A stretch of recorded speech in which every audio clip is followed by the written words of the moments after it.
Buenos días a todas y a todos de nuevo. Continuamos en este curso de verano del Campus Juste 2019 sobre el mundo de Carlos V, la mujer en la Europa renacentista y el Nuevo Mundo. Contamos en esta ocasión con la profesora Marion Reder Gadow.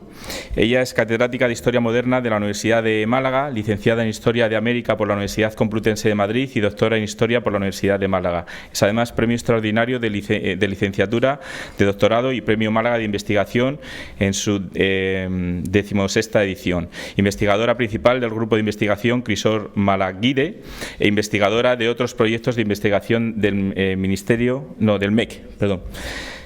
Sus principales líneas de investigación versan sobre la historia de América de Málaga, de las mentalidades, de las instituciones, de la historia de la mujer, de la guerra de la independencia, del norte de África e historia militar. Profesora Reder, muchas gracias por acompañarnos. Ha titulado su ponencia Isabel de Portugal, gobernadora de los reinos de España. La audiencia es toda suya. Muchas gracias.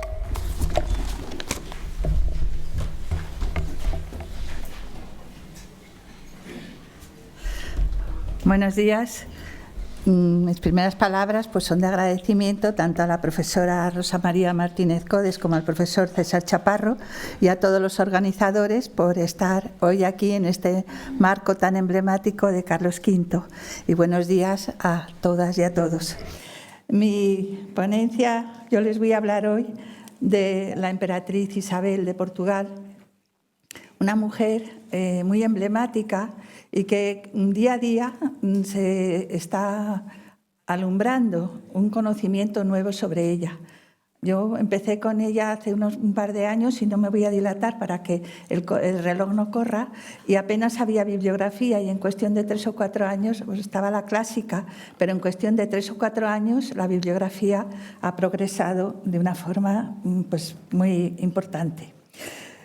Si nos tenemos que remontar a que uno de los objetivos perseguidos por la dinastía de Avís, y nos remontamos al siglo XV, era estrechar lazos entre la monarquía española por medio de la política matrimonial.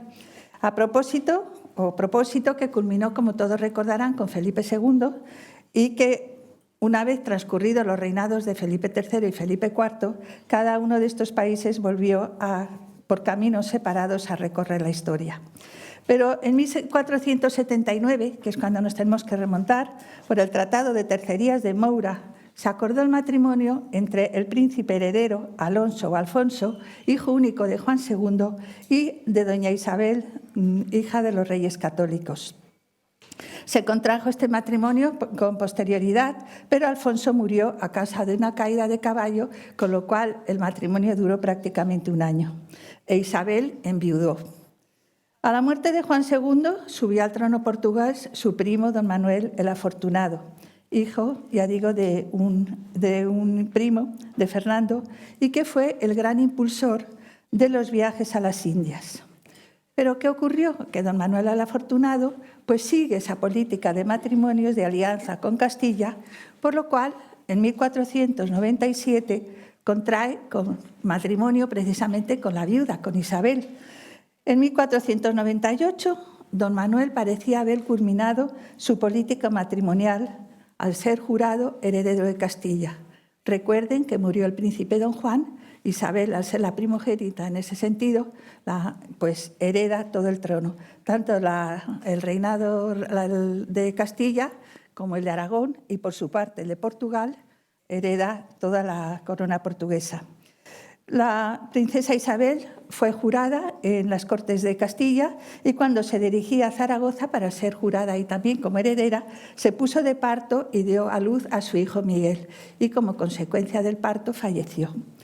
De ahí que al quedar viudo de nuevo don Manuel, los reyes católicos pensaran en aportar otra novia al matrimonio, con lo cual cedieron a la infanta María, y el 30 de octubre de 1500 se celebró este segundo matrimonio.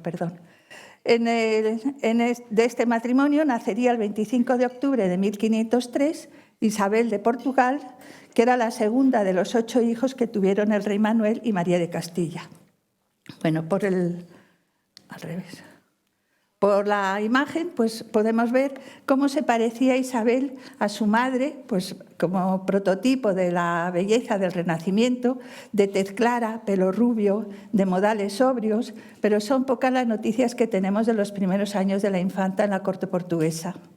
Según las crónicas de Isabel, recibe una primorosa educación, pues al igual que sus hermanas, no debemos de olvidar que fue discípula del humanista Luis Vives y de Beatriz Galindo de Latina. Estos conocimientos son los que transmite doña María a su hija, además, lógicamente, de una sólida formación espiritual y religiosa al designar como maestro de primeras letras y doctrina cristiana al capellán del rey. Estudia, lee, traduce latín, habla varias lenguas y aprende nociones elementales de ciencias, si bien sus lecturas preferidas fueran sobre temas religiosos. Pero además toca diversos instrumentos. Aprende a bordar y a coser, labores que, al igual que su abuela Isabel, compartía con las damas de su corte. De ahí que podamos decir que Isabel recibe una educación integral propia de una princesa para que pueda desenvolverse correctamente en la corte a la que estaría destinada. En el año 1517 muere la reina María, la madre de Isabel, también de parto, al dar a luz a su hijo Eduardo. Y es que no debemos de olvidar que el parto era un hecho, un riesgo a vida y muerte, y son numerosos los fallecimientos de reinas, de nobles, como de mujeres del pueblo, que mueren durante el parto o como consecuencia del parto por fiebres puerperales. Lo cual, pues, en algunos casos hemos comentado que el riesgo de la mujer era casi tanto como el del hombre en el campo de batalla.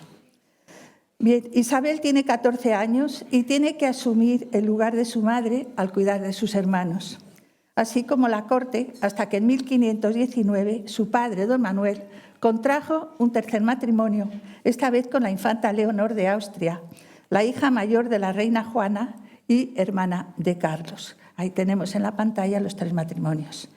Leonor tendrá una relación muy estrecha con la princesa Isabel y será la que propicie los dobles matrimonios entre España y Portugal. Seguimos esa misma línea de unión entre los dos países. Sin embargo, la influencia de la corte castellana en la corte portuguesa pues no fue muy vital en el transcurso de la vida de Isabel, pues ya que ella permanecerá muy unida a su séquito portugués prácticamente hasta la muerte.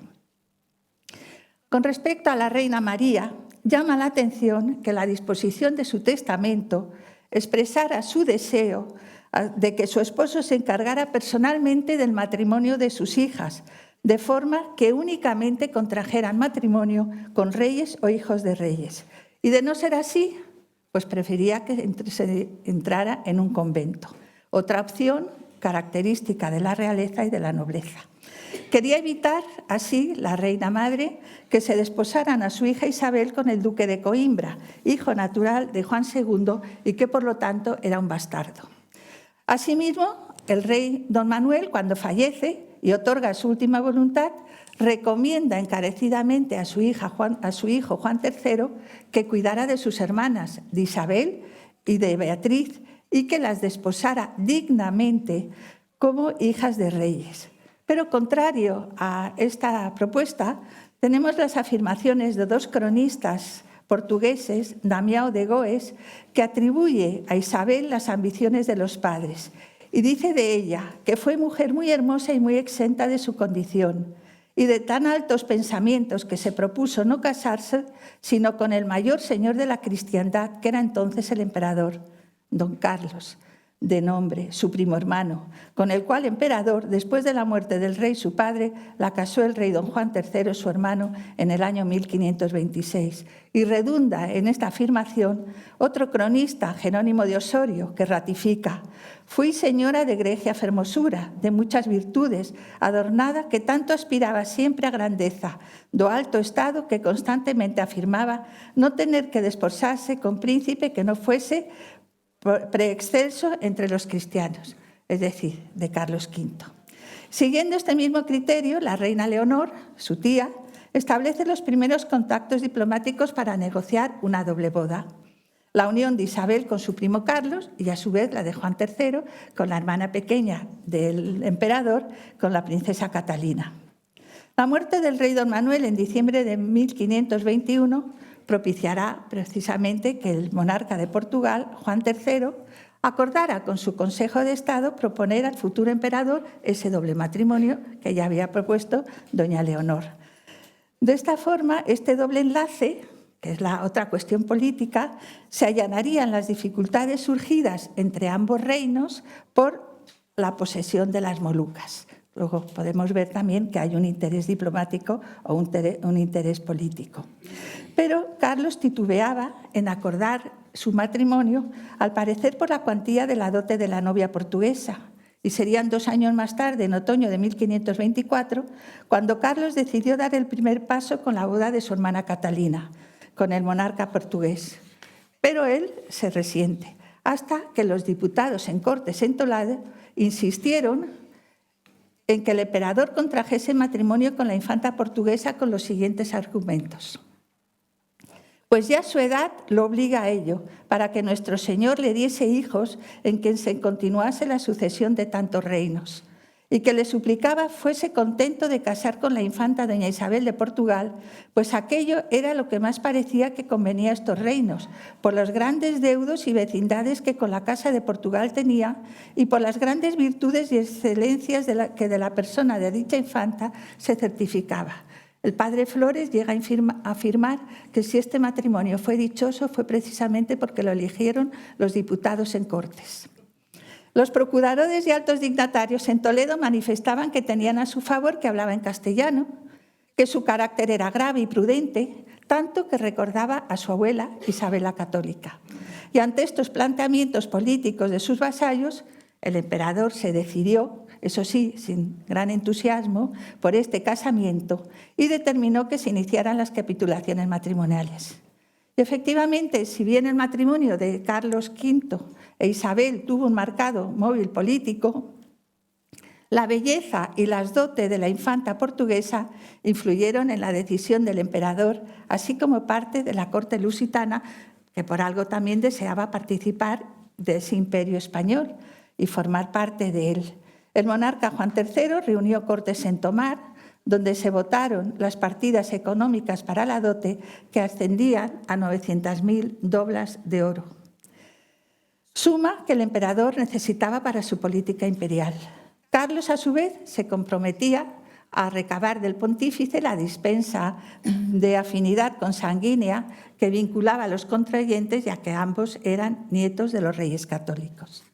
El 1 de noviembre se celebró en el Palacio Real de Almeirín el matrimonio por poderes entre los contrayentes, oficiando por el capellán mayor del rey, al que siguió un besamanos, la nueva emperatriz reina de España. Y sin embargo, cuando revisaron los teólogos la documentación presentada por el emperador, vieron que había algún fallo, por lo cual se volvió a solicitar esas bulas para la consanguinidad.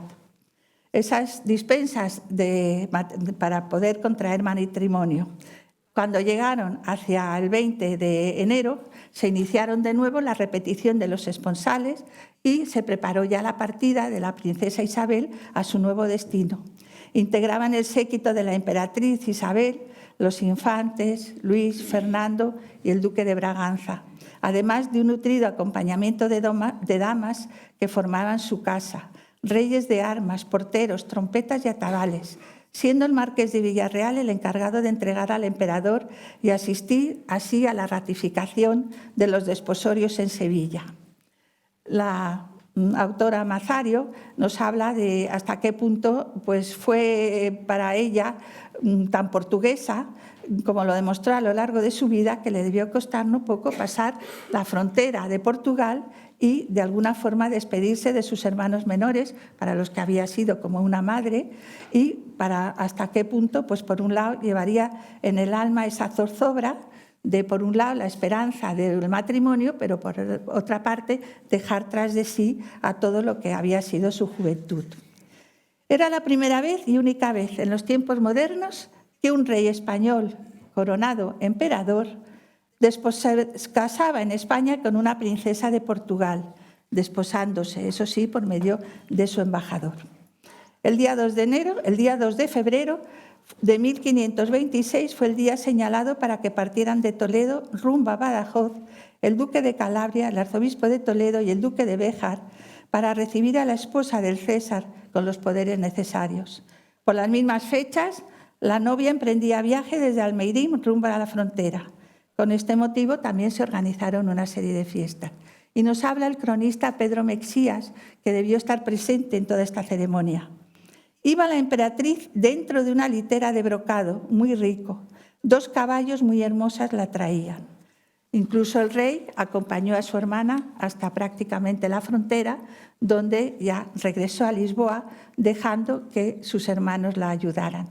Y hay toda una descripción de esta separación entre la princesa Isabel y lo que era hasta ahora pues, la corte portuguesa. Y nos vuelve a indicar Pedro de Mexías la suntuosidad de los trajes, el lujo desplegado por las 2 noblezas, el estruendo de la música de trompetas y chirimías contribuía a resaltar la ceremonia de entrega de la reina Isabel a su nuevo destino.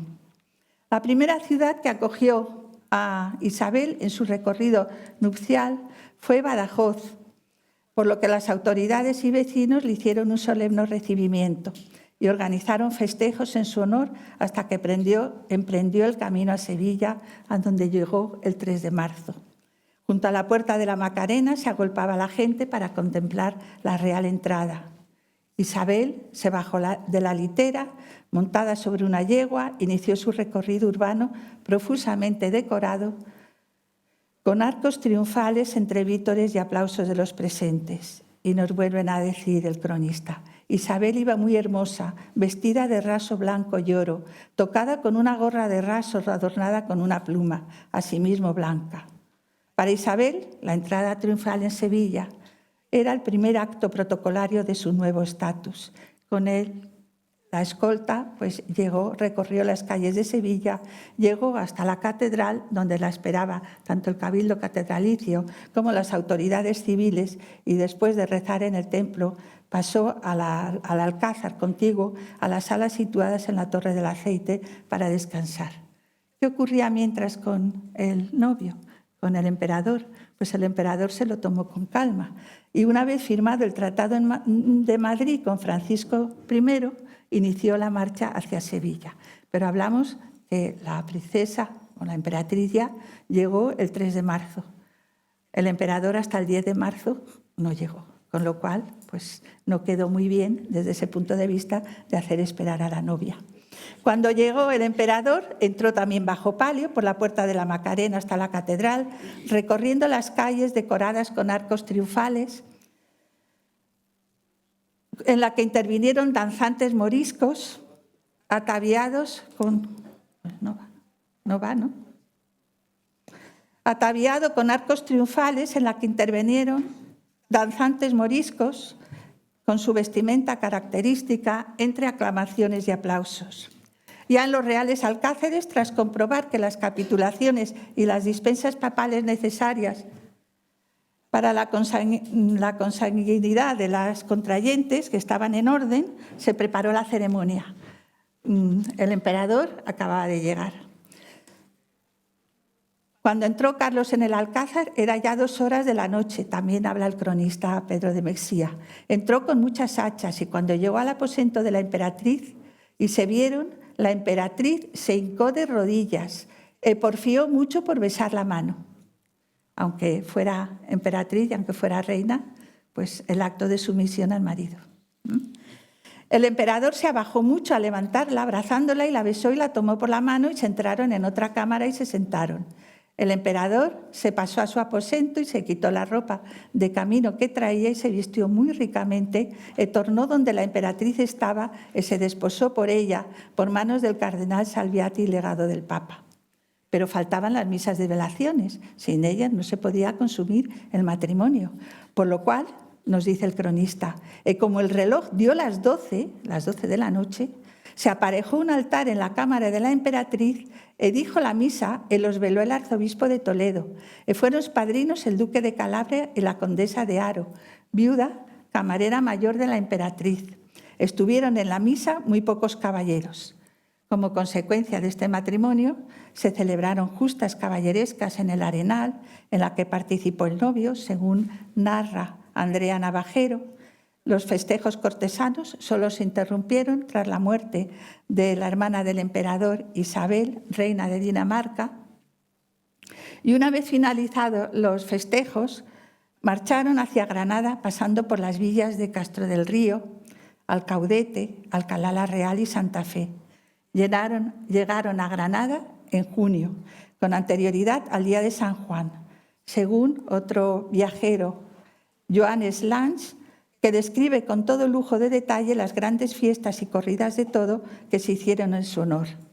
En la ciudad de la Alhambra disfrutó tanto la real pareja que ordenó la construcción, como todos recordaremos, del Palacio de Carlos V para rememorar su luna de miel. Sin embargo, nunca volvió la real pareja a habitar ese palacio. La luna de miel se prolongó en Granada durante varios meses y en noviembre de 1526 Isabel se encontraba en el tercer mes de su primer embarazo. Lo que se había iniciado como un cansamiento de interés político y económico necesario, no olvidemos, para asegurar la sucesión, se convirtió en un matrimonio de amor. El alumbramiento del príncipe Felipe tuvo lugar en Valladolid en mayo de 1527 y nos muestra también una singularidad de la emperatriz Isabel que nos marca ese carácter fuerte del que hablamos.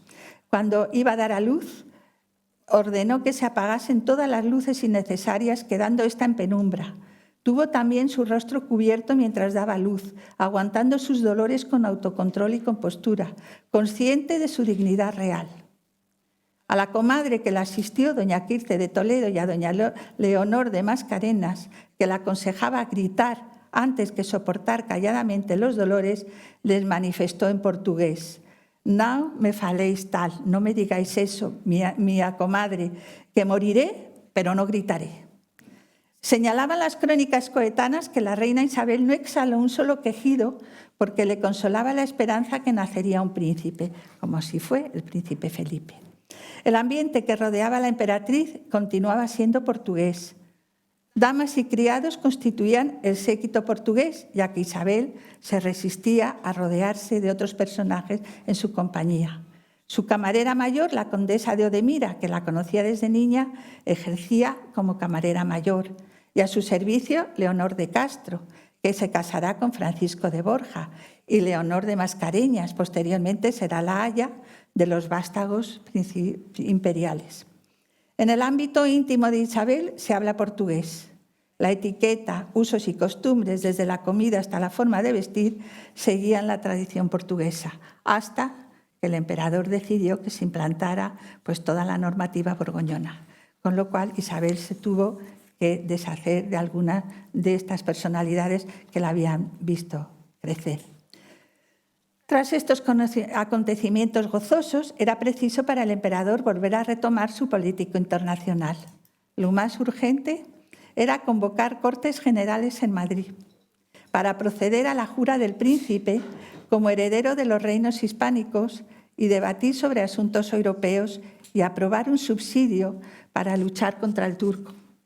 En el Alcázar de Madrid permanecería Isabel junto a su séquito, gobernando la Casa Real durante la ausencia de su esposo.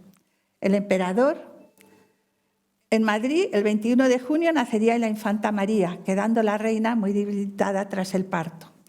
Y una vez acordada la marcha del rey, Carlos firmaría en Toledo, el 8 de marzo de 1529, una serie de poderes en favor de Isabel, dejándola como regente del reino, lugarteniente general, gobernadora y administradora, asesorada por un Consejo de Estado compuesto por el arzobispo de Toledo, Fonseca, y el arzobispo de Santiago, por los nobles conde de Miranda y el señor de Belmonte.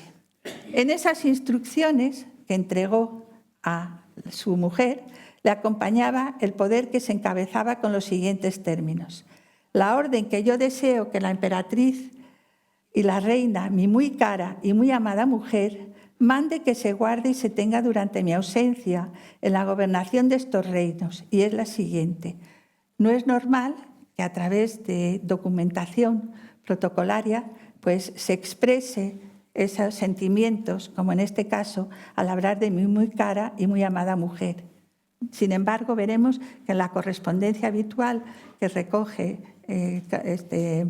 Fernández Álvarez, pues veamos cómo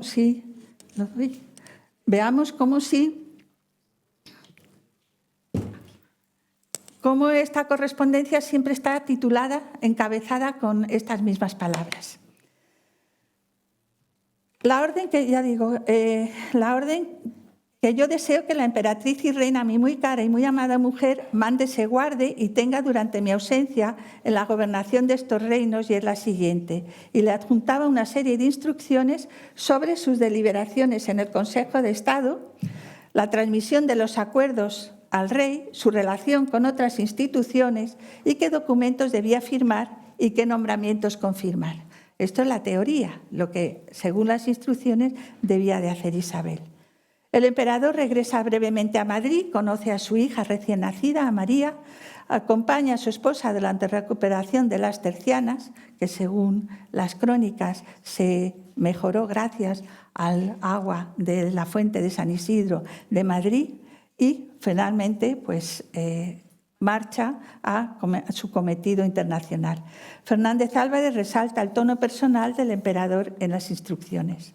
Jover señala que la correspondencia cruzada entre Carlos V y la emperatriz Isabel durante los años en que ejerció como gobernadora del reino, es decir, desde 1533 hasta 1538, constituye una fuente excepcional de valor para la determinación de la actitud asumida por los estamentos castellanos ante la política mundial de su rey.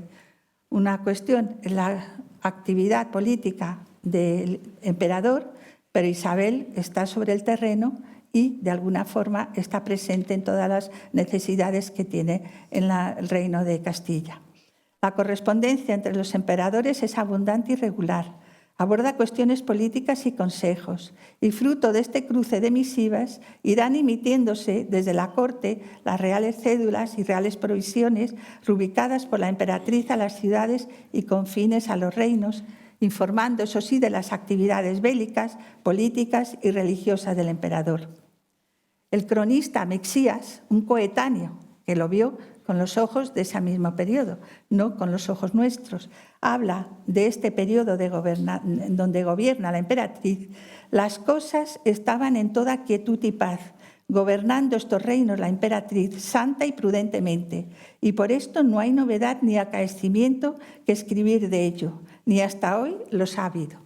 Es decir, que admira y en ese momento reconoce a la emperatriz como gobernadora, como una autoridad.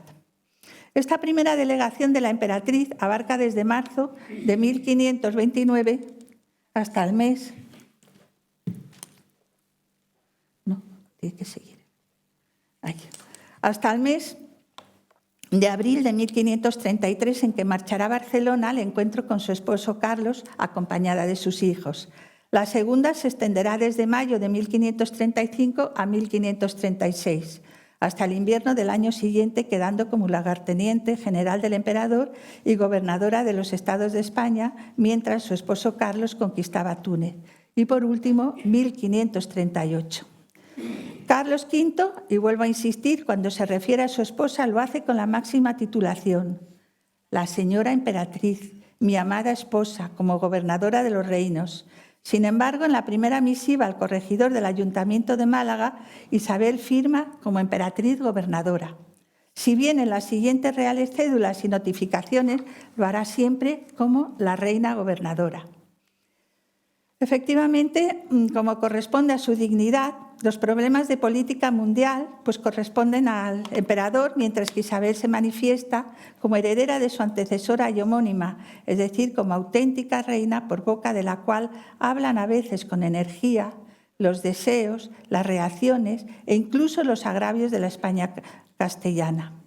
En el caso de Málaga, me voy a referir brevemente a ellos, son 5 los temas que predominan en la correspondencia de la gobernadora con el Ayuntamiento de Málaga. Política exterior. En ello notifica en dónde se encuentra el emperador, qué actividad está haciendo y en qué momento pues, si ha contactado con Francia, si ha sido coronada con el papado, con las repúblicas italianas, como lucha contra la unidad de la Iglesia. Un segundo, el peligro turco. En el caso de Málaga, pues al ser puerto del Mediterráneo, pues con mayor motivo. Y que también pues, los territorios austrohúngaros, centroeuropeos, en los que también pues, está preocupada por ello. Provisión de cargos representativos del poder central en la ciudad de Málaga, provisiones de oficio de corregidor, jurado, escribano, además de asuntos relativos al comercio de trigo, la seda o la defensa de la costa.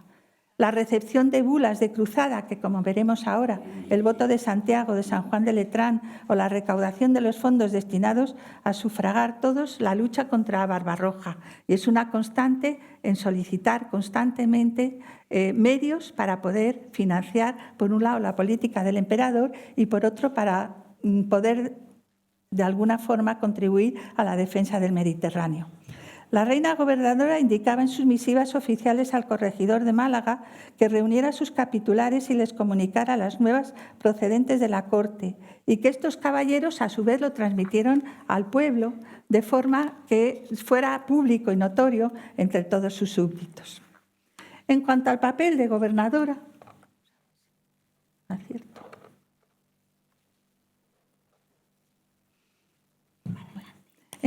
ahí tenemos pues, la documentación. Hasta hace poco el papel político desempeñado por la emperatriz pues, no había tenido ninguna repercusión histórica, pero un análisis pormenorizado de la documentación nos permite analizar su tarea gubernativa. A pesar de su formación y de su decidido empeño por participar en los asuntos del reino, no podía conocer con precisión todos los temas. Eso sí, siempre estuvo rodeada de un amplio equipo que le suministraba información que influía en algunas de sus decisiones y que evidentemente Isabel supo utilizar eficazmente, siguiendo siempre las directrices del emperador. Como se ha denominado, el alter ego del César tenía una idea muy clara del sentido de la justicia, de cómo debía de tratar a las personas de toda condición, de los plazos de actuación, de cómo había de actuar, de lo que era más oportuno en cada momento de las estrategias y de su misión al lado del emperador. La labor política de la emperatriz estaba supeditada a las decisiones de Carlos V, pero, sin embargo, se puede constatar cuando se analiza toda esta correspondencia que hay una línea de actuación de cierta autonomía que permite configurar un modelo particular. Isabel, una emperatriz más integrada aún en la vida política y con un alto grado de responsabilidad sobre los temas y hacia las personas. Una nueva visión sobre la dirección personal de su gobierno, la política defensiva, los preparativos para la conquista de Argel, su apuesta por organizar las Indias y su participación a favor de la causa de Catalina de Aragón. Tradicionalmente se ha afirmado que ella aprendía de día a día, que poco a poco se iba ganando en autoridad y resolución. Sin embargo, un estudio de los cientos de documentos firmados por la reina y emperatriz pues nos destacan cómo desde un primer momento es una gobernante decidida, con ideas claras y contundentes. Isabel no se conforma simplemente con estar y seguir el consejo de los demás, es decir, tanto de Fonseca como Tavera.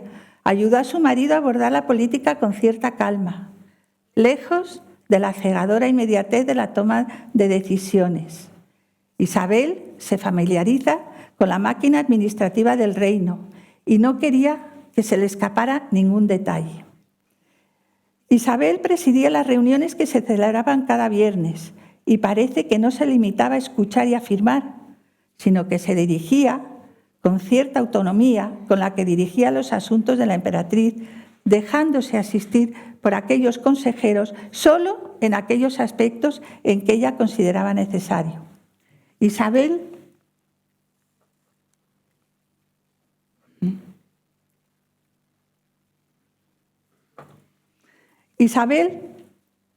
toma las riendas de la política económica con la necesidad imperiosa de obtener dinero por cualquier medio. Recordar lo que hablamos de las bulas, tanto de Santiago, San Juan de Letrán, como toda la forma de recaudar dinero como fuera. En la primavera de 1530 manda que el obispo de Zamora, el de Ciudad Rodrigo y 2 letrados ideen algo para poder ejecutar el impuesto de la cuarta. Sin embargo, estos no atienden a su súplica. La emperatriz, disgustada, mostraba su enfado con los eclesiásticos que ponían trabas a esta contribución, por lo que pedía su intercesión para lograr al menos una pequeña cantidad. También se dirige a los grandes y caballeros principales, y todos se excusan, según escribe con buenas palabras, o dicen no tener nada. Estamos ante una persona comprometida, que presiona hasta lo imposible por conseguir recursos, pero que muestra su impotencia y pide consejo a su marido cuando la necesidad es extrema. Isabel, por ejemplo, propone tomar parte del rescate que se había logrado por la liberación de los hijos de Francisco I. Considera que había que pedir parte de este rescate, pero el César solo hará uso de ese dinero para los asuntos europeos. La situación castellana era crítica y sitúa a la emperatriz en la primera línea política. Responde a la convocatoria de Cortes que no debe saber que el emperador seguirá en Alemania luchando contra los luteranos, que hay que elegir el momento para reunir a las ciudades y pedirles otra vez dinero. Y cuando finalmente se reúnen, la emperatriz reconoció que había sido un buen negocio. Las ciudades castellanas otorgaron casi $500,000 de ducados. En el seguimiento de las directrices del emperador está fuera de duda la lealtad de Isabel. Ella, eso sí, mostraba cierta diferencia, pero su obligación era cumplir las órdenes de Carlos. En marzo de 1532 conoce perfectamente la gran necesidad de dinero que hay en Castilla, pero acepta pedir los 100.000 ducados que reclama el emperador. Y, cómo no, también hay un intento, un conato de rebelión por parte de Fadrique Enríquez, que no aceptaba su regencia y se refería irrespectivamente como la portuguesa. Sin embargo, la emperatriz pudo sofocar ese complot y junto con otros caballeros, pues los desterró de Castilla, los alejaría de la corte. En determinado momento, la emperatriz muestra su malestar o disconformidad con alguna decisión, o bien se molesta en el retraso en que la correspondencia no llegue, debido a que Correos, pues, aunque quiera hacer llegar toda esa correspondencia, las condiciones meteorológicas impiden que las cartas lleguen a su tiempo. Lo cierto es que Isabel se queja de la falta de respuesta a algunas de sus preguntas y propuestas y suplica a Carlos que conteste rápidamente. Una prueba más del interés mostrado por cumplir las funciones asignadas. Y a pesar de las restricciones a su gobernación, la emperatriz consigue en poco tiempo afianzar y redoblar su poder. Y ante la ausencia de Carlos, decide conceder licencias y otorgar mercedes, y de ello informa oportunamente al emperador. Isabel se defiende cuando está segura de su actuación. Ella se informa, opina y propone, y va marcando una línea autónoma y personal del gobierno, que tiene uno de sus principales puntos de referencia, como ya hemos dicho, en la defensa de los reinos. En la mesa de trabajo de la emperatriz hay 2 asuntos que nunca faltan: la necesidad permanente de dinero y la amenaza constante de los corsarios, por un lado, pero también del rey de Francia, por otra. Hay que actuar con rapidez y decisión. El balance es positivo porque tras las revueltas de 1521 la quietud se impone.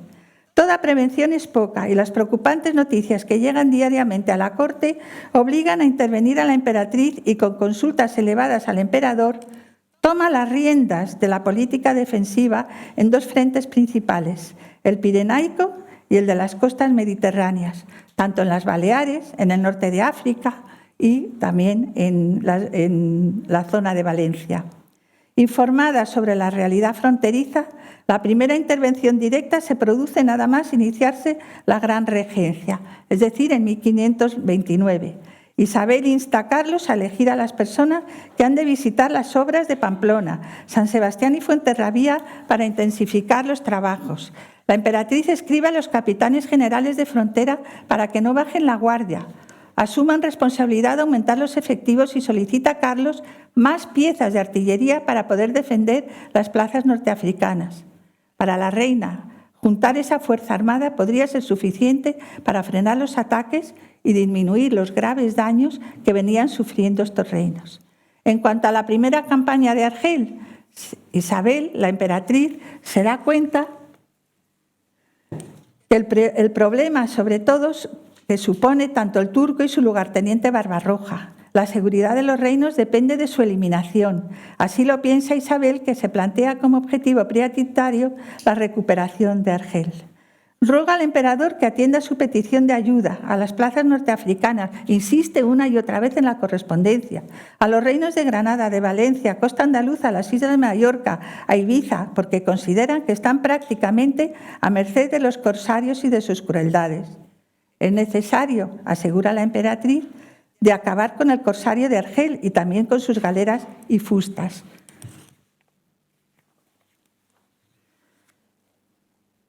Justo después del éxito de Túnez, de manera inmediata intenta de nuevo acoger a los berberiscos más desprotegidos y agotados. Pero como siempre, Carlos entendía el propósito de Isabel y el consejero, pero al final medía sus tiempos, dando a veces demasiada posibilidad a su rival. Por supuesto, Isabel se implicó en la organización de la ofensiva tunecina, movilizó las embarcaciones vizcaínas e intensificó la guardia de las fronteras y sus propuestas eran aprobadas por el emperador. Pero situémonos en el 26 de agosto de 1535. Tras la campaña tunecina, era el momento para esta conquista y destruir a Barbarroja, el emperador decide otra cosa.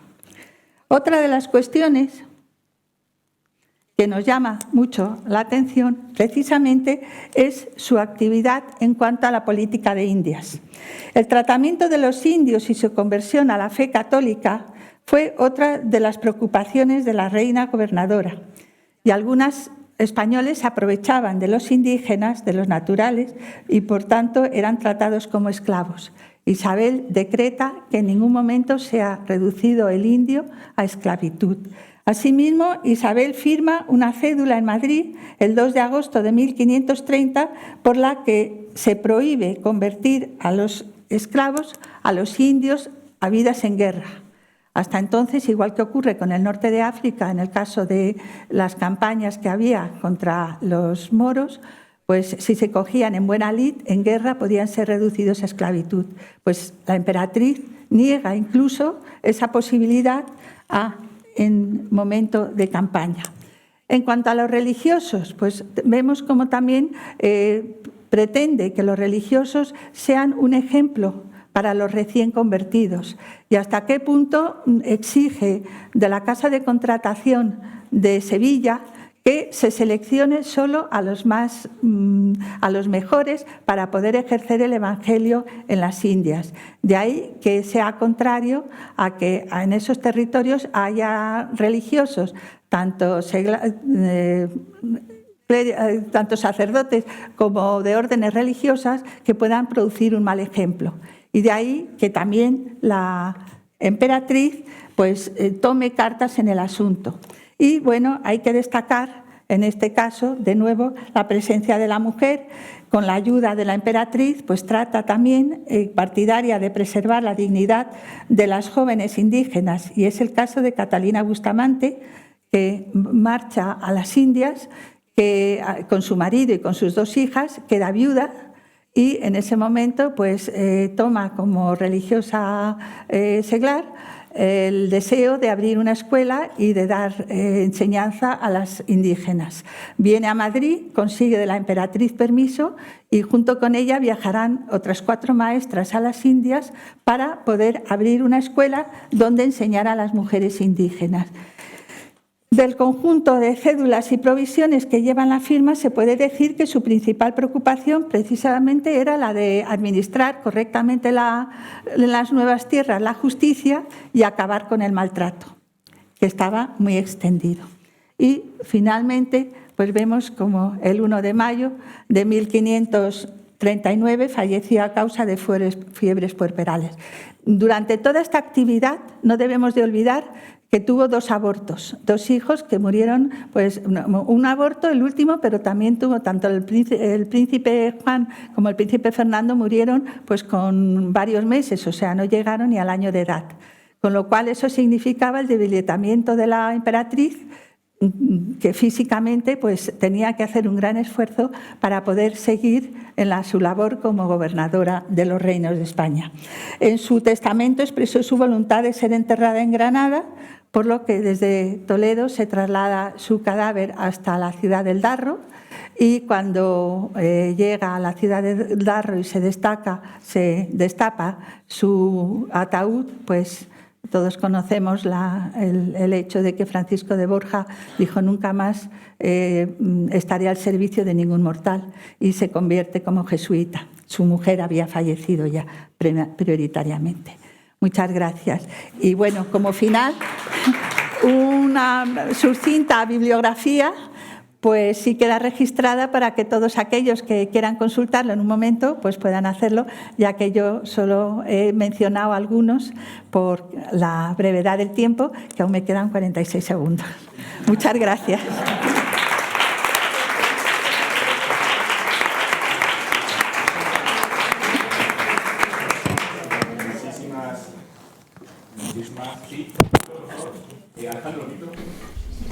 Sí. Muchísimas gracias, profesora Reder, por esta exposición que realmente creo que nos ayuda a conocer mucho mejor la figura de Isabel de Portugal. Muy bien y muy acertado el título, ¿no?, cuando se destaca sobre todo ese papel como gobernadora de los reinos de España, quizás un papel por el que no es conocido. Casi en absoluto, pero sí que pone de manifiesto cómo fue pues una gobernanta decidida, una persona que tomó las riendas desde el principio en que asumió esa responsabilidad, que se dejó aconsejar, pero tomó sus propias decisiones, una persona comprometida, una mujer informada. También hay que poner en contexto cómo circulaba la información en aquella época, ¿no?, cuando se dice pedía consulta a Carlos V, pero el tiempo que llevaba el que la información circulara y la respuesta de su marido pudiese llegar, y en definitiva una mujer de Estado comprometida, donde además se ponen en ciertos valores muy intrínsecos que hemos tratado en otros cursos de verano aquí, cuando hablamos de ese valor de la mujer, ese carácter humanista, ¿no?, a la hora de gobernar, ¿no?, y se pone de manifiesto en las últimas presentaciones, en las últimas digamos diapositivas, donde se habla de su actuación en las Indias o con respecto a el tema de los esclavos, ¿no?, cómo debían regerse los religiosos que iban hacia las Indias. Para comentar esta intervención tenemos con nosotros a Pablo Rodríguez Pérez, que es graduado de Historia por la Universidad de Salamanca. Tienes 5 minutos para comentar la ponencia.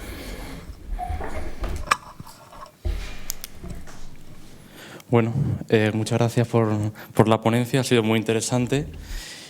Bueno, yo destacaría 2 ideas a raíz de lo escuchado. La primera es que, bueno, es cierto que en esta época del siglo XVI, incluso anteriormente, bueno, pues los matrimonios eran contratos, ¿no? Realmente eran contratos entre familias, y ya cuando hablamos de descendientes de reyes, de soberanos, pues eran acuerdos políticos realmente, ¿no? Pero en este sentido, yo considero, por lo que usted ha comentado, que realmente el compromiso entre Isabel de Portugal y Carlos V superaba este contrato, digamos, matrimonial político, ¿no?, en la medida en que, bueno, se puede extraer de las fuentes pues el cariño que ambos se tenían y bueno, y el respeto mutuo, ¿no? Entonces esa yo creo que es una idea muy importante, ¿no? Y otra segunda idea que me gustaría destacar y que también he extraído de su intervención es que realmente la emperatriz pues tenía unas actitudes personales y tenemos actitudes muy buenas para el desempeño del cargo que le tocó, digamos, desempeñar, ¿no? Y no solamente tuvo aptitudes personales muy buenas para el gobierno de los reinos, sino también que, bueno, fue consciente del liderazgo que le tocó vivir, ¿no? Un liderazgo firme, decisivo y consciente en el gobierno de los reinos, ¿no? De la monarquía hispánica. Y bueno, esto se observa pues en lo que nos ha comentado usted, ¿no? La cruzada, su firme y decidido pues proyecto de llevar a cabo la cruzada en el norte de África, y también pues su preocupación por los ingresos castellanos que, bueno, que estaban mermando, ¿no? Y me gustaría preguntarle una cuestión referente a lo último que ha abordado, el tema de su preocupación por el gobierno de las Indias, puesto que, bueno, que yo manifiesto mi interés por el mundo indiano, ¿no? Sobre todo en la época colonial. Entonces, Isabel nos ha comentado que efectivamente Isabel de Portugal consideraba a los indígenas como, como personas no reducidas a la condición de esclavos, ¿no? Incluso manifestaba que, que el maltrato no debía tener cabida en los territorios de la monarquía hispánica. En ese sentido, ¿se conoce o usted ha investigado la opinión que tenía Isabel de Portugal sobre la encomienda, por ejemplo? Puesto que estamos estamos a las puertas, ¿no? En los años 40 es cuando se decretan las leyes nuevas, ¿no? Que es un momento en el que se redefine el concepto de alguna manera, el concepto de encomienda, y sobre todo ya en los años 50 la controversia de Valladolid, ¿no? Entre Sepúlveda y Las Casas. Entonces, me gustaría saber si conocemos algo sobre la opinión de la emperatriz acerca de las encomiendas y si hubo diferencias de criterio entre Carlos e Isabel acerca de este tema. Bien, puede contestar porque tiene el... Yo pienso que ella estaría al tanto de la polémica con Sepúlveda y con el padre de Las Casas, igual con las leyes de Burgos, pero hasta que punto ella se posicionara a favor o en contra, pues tampoco lo sabemos. Lo que sí, no solo yo he dado aquí 2 o 3 pinceladas sobre la actuación en las Indias, porque me parecía así, pues que debía de citarlo, pero también hay una persecución contra a lo mejor los jueces de la audiencia o presidentes de la audiencia. Hay un deseo por parte de Isabel que se poblaran, por ejemplo, Puebla de Los Ángeles, por así decirlo, lo funda ella. Hay un deseo de que se vaya poblando, pero que sirva siempre como evangelización hacia los indios. Es una cuestión que llama mucho la atención y sobre todo pues el deseo de que haya un buen gobierno, que vayan personas preparadas. Incluso a mí me llamó la atención cuando estaba redactando esta ponencia que siempre cuando hablamos de la inmigración a las Indias hablamos de los campesinos castellanos que por años de escasez marchaban a las Indias. Pues la emperatriz quería que fueran los agricultores mejor preparados para que una vez que se trasladaran a las Indias pudieran cultivar los cultivos españoles con mayor exactitud, es decir, que tuvieran, por así decirlo, un grado, cosa que nos extraña que el campesino y el agricultor pues espera ser un personaje especializado, y sin embargo ella promueve que vayan gente especializada hacia las Indias. En ese sentido, y bueno, pues también me llamó la atención, desviándome, pues la preocupación por la mujer y evidentemente por esa necesidad de educar a las jóvenes indias. Una cuestión que también es curioso e importante.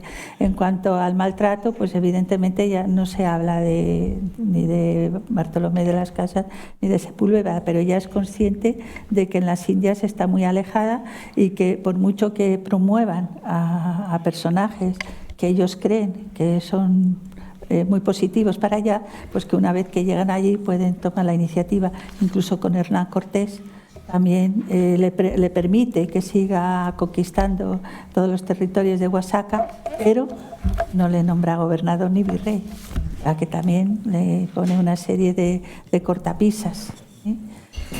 Y bueno, yo creo que habría que explorar mucho más, porque ya digo que son muy pocos los datos que se conocen, pero dedicarse pues a todas las cédulas y provisiones que se emiten desde la Corte, ir analizándolas una a una para poder detallar el pensamiento de Isabel.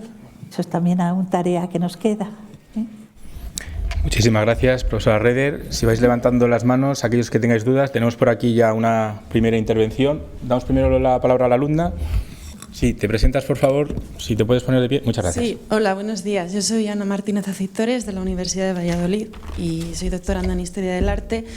Y a mí me han surgido las dudas, escuchándola a usted, cuando Isabel de Portugal, como nos ha relatado, asumió su regencia de una manera extraordinaria, pero cuando tomó el cargo, por así decirlo, tenía 3 inconvenientes: ser joven, mujer y además extranjera. Y todos sabemos bien el recelo de la nobleza castellana y que el propio Carlos V sufrió, y que los reyes católicos trabajaron por mantener y por atar en corto, si me permiten la expresión, a toda esta nobleza levantisca.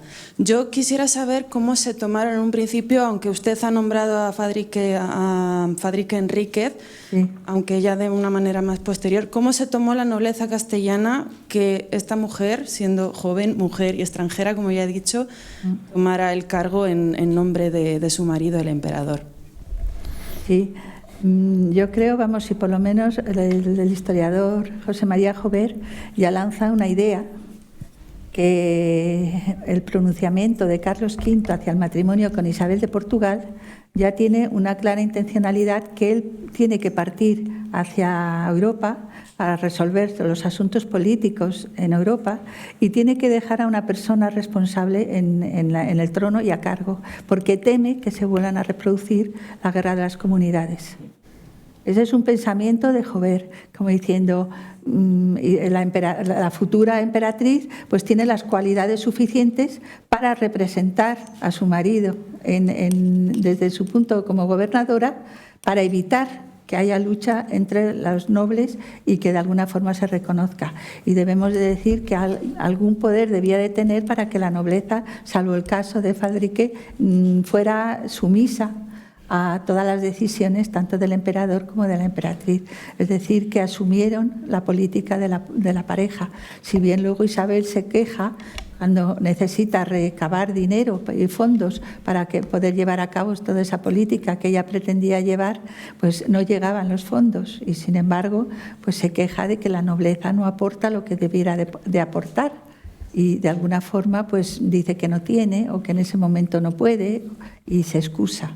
En ese sentido, Isabel sí que se queja de esa actitud, pero que, salvo el caso de Fadrique, la nobleza prácticamente está a favor de la pareja imperial. Tenemos otra intervención por aquí. Bueno, Concepción Navarro, Universidad Complutense. ¿Te levantas, por favor, Concha, para que se te vea bien, porque si no, no se te va a ver? No, porque... No me hagas caso, no. No, porque no me gusta que se me vea. No, simplemente una puntualización, porque como americanistas no me puedo callar. Aquí llama la atención 2 cosas. Es una reina de origen portugués cuya abuela en su testamento dice que no se puede considerar a los indígenas nada más que como súbditos, nunca esclavizados. Pero ella viene de un imperio, el portugués, donde sí hay esclavos en los indígenas. Entonces eso llama un poco la atención, como ella en el año 30 defiende que no haya esclavos, cuando su abuela ya en su testamento ha dicho que no puede haber esclavos, y sin embargo en portugués hay esclavos y es lo más normal. Y en el siglo XVIII tenemos habéis visto la película La Misión, donde se ve todo el enfrentamiento que hay con los portugueses, porque se sabe que los jesuitas saben que los van a esclavizar inmediatamente según salgan ellos de las reducciones jesuíticas. políticas. Entonces, simplemente que llama la atención esta sensibilidad en 1930, cuando podía haber llamado a su familia, oye, que no haya esclavos en Portugal. Digo, yo no sé, yo mando una misiva que me quiten los esclavos de ahí, que estoy quedando como Cagancho en Almagro, diciendo, ay, que no haya aquí, pero bueno, simplemente eso, porque no me puedo callar, pero no por otra cosa. Muy bien, muy bien.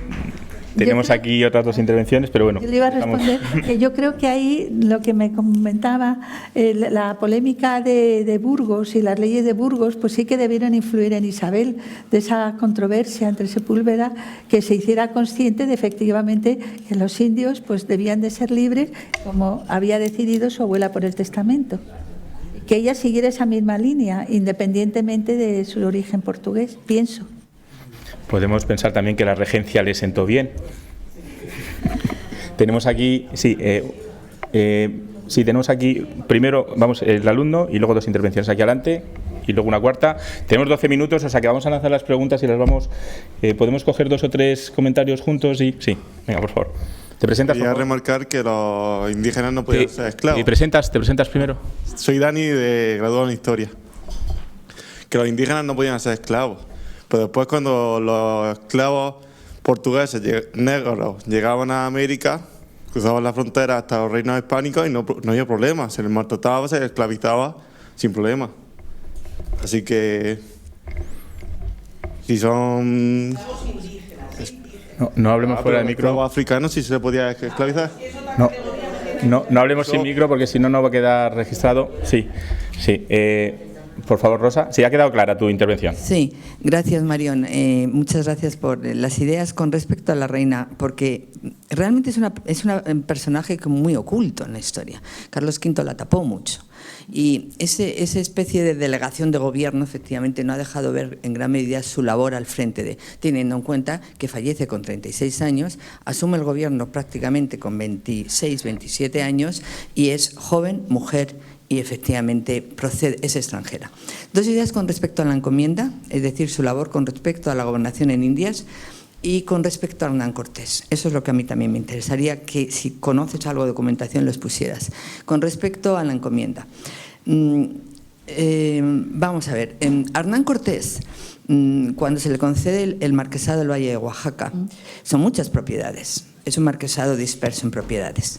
Tiene ingenios, tiene haciendas, tiene muchos territorios, tiene muchas parcialidades de indios y tiene 5.000 y pico indios encomendados. Son indios en encomienda, lo cual significa que están regulados por las leyes de Castilla. Esos indios encomendados tienen efectivamente una dedicación en las tierras de Hernán Cortés como marqués de la propiedad del valle.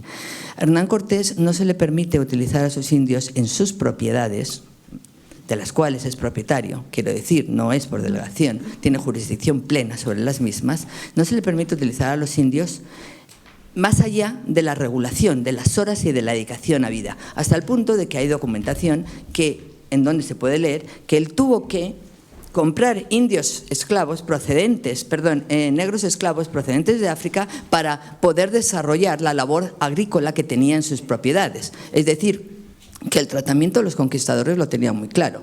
El indio tenía una, digamos, protección de la corona a distancia que permitía encomendarlo pero no esclavizarlo, mientras que el negro, efectivamente, que no tenía estatus jurídico, estaba sometido, por lo tanto, a la esclavitud.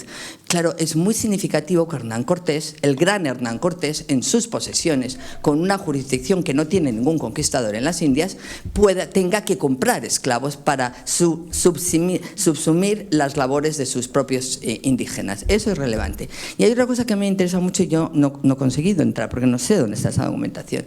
El tema, la relación de la reina con Hernán Cortés. Es una relación muy callada, muy silenciada. Hernán Cortés tiene el juicio de residencia y durante 10 años lo maneja en la Nueva España. La segunda audiencia a Hernán Cortés lo tiene absolutamente controlado. Y además Hernán Cortés tiene pleitos más allá del juicio de residencia. Pues que el juicio de residencia pesa sobre la conciencia de Hernán Cortés. Entonces la pregunta está, ¿y la reina?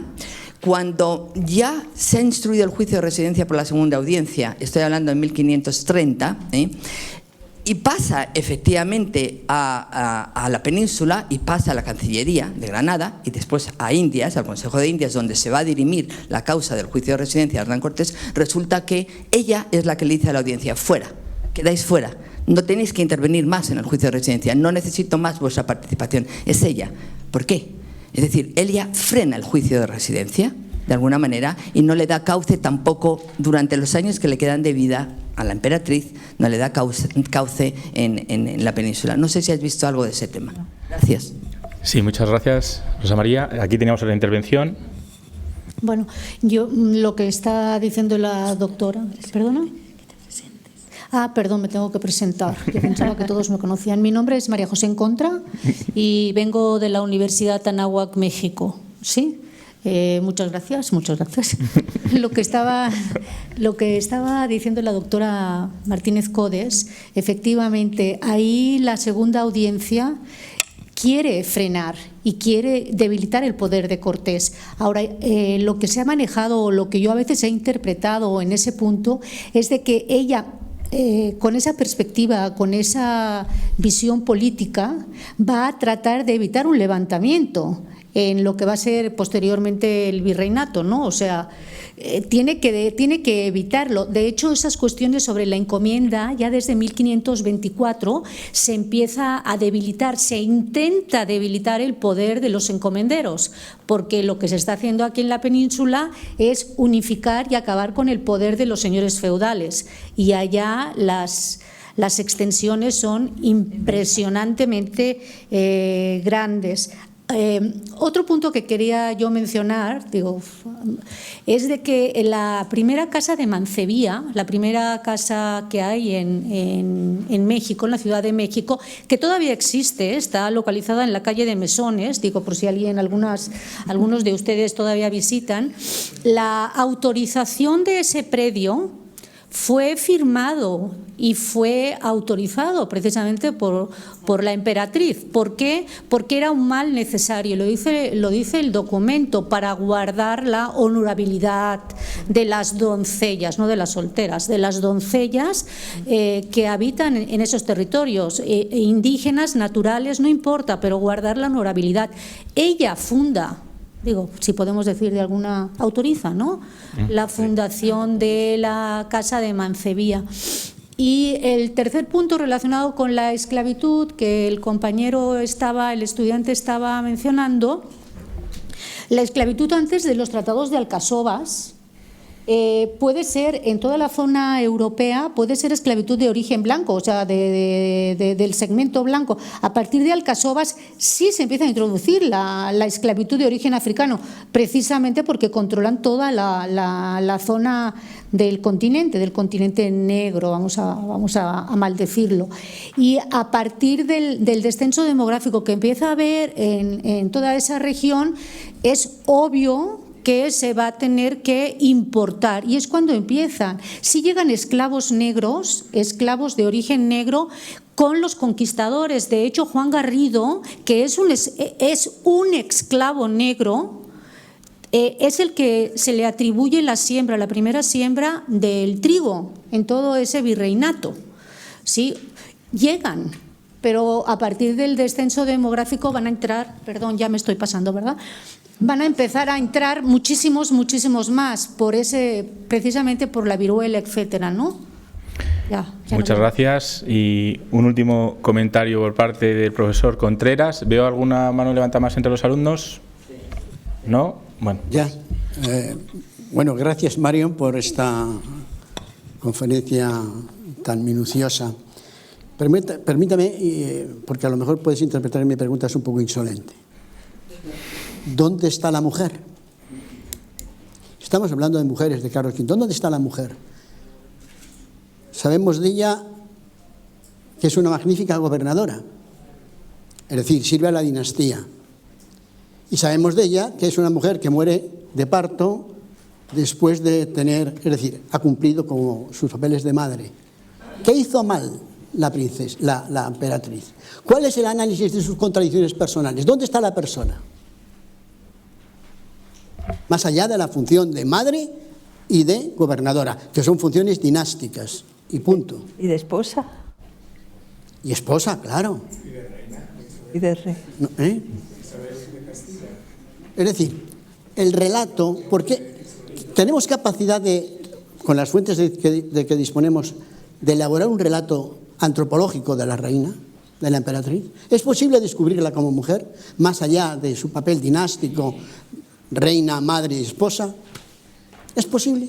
Yo creo que la profesora Gloria también hablará sobre ello, porque también tiene intereses personales. A veces he descrito yo así sucintamente cómo iba vestida, lo que ya nos da idea un poco también de su carácter de mujer, que le importa no solo su estatus social, sino también darse a conocer rodeada o de alguna forma con una vestimenta especial que relata como mujer y como reina o emperatriz. Yo creo que la lectura también más adelante, su dedicación al arte, en fin, que hay otras facetas que aquí no hemos podido desarrollar porque solo íbamos un poco a la idea como gobernadora. Pero evidentemente yo creo que como mujer podríamos destacar con el tiempo muchas más facetas. Sí, a ver, en lo que me queda, voy a ver si puedo contestar a... En un minuto, por si quiere comentar algo más. Hacerlo. Sí, adelante. No, yo a Jaime. Yo creo que es que el problema está en las fuentes. Como ella efectivamente se ha dedicado a la faceta de gobernadora, ha utilizado una documentación, digamos, más aséptica.